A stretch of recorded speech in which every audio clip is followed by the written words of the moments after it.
திருப்பத்தூர் மாவட்டத்தில் போக்குவரத்துத் துறை மற்றும் போலீஸ் துறையினர் இணைந்து பள்ளி மாணவர்களுக்கு சாலை பாதுகாப்பு குறித்து விழிப்புணர்வு நிகழ்ச்சி நடத்தி வருகின்றனர். அதன் அடிப்படையில் 90 நாட்களில் 1,00,000 பேருக்கு விழிப்புணர்வு ஏற்படுத்தும் வகையில் 14வது விழிப்புணர்வு நிகழ்ச்சியாக ஜோலார்பேட்டை அரசு சிறு விளையாட்டு அரங்கில் நேற்று நடந்தது. இதில் 28 அரசு மற்றும் தனியார் பள்ளி மாணவர்கள் என 7000 மாணவர்கள் கலந்து கொண்டனர்.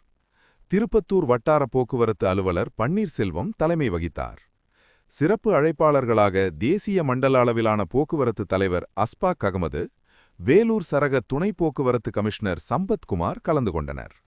அப்போது சாலையில் சிக்னல் விதிமுறைகள் பின்பற்றுதல், சாலையின் இருபுறமும் பாதுகாப்பாக கடந்து செல்வது, இருசக்கர வாகனத்தில் செல்லும்போது ஹெல்மெட் மற்றும் காரில் செல்லும்போது சீட் பெல்ட் அணிவதன் அவசியம் குறித்து விளக்கமளிக்கப்பட்டது.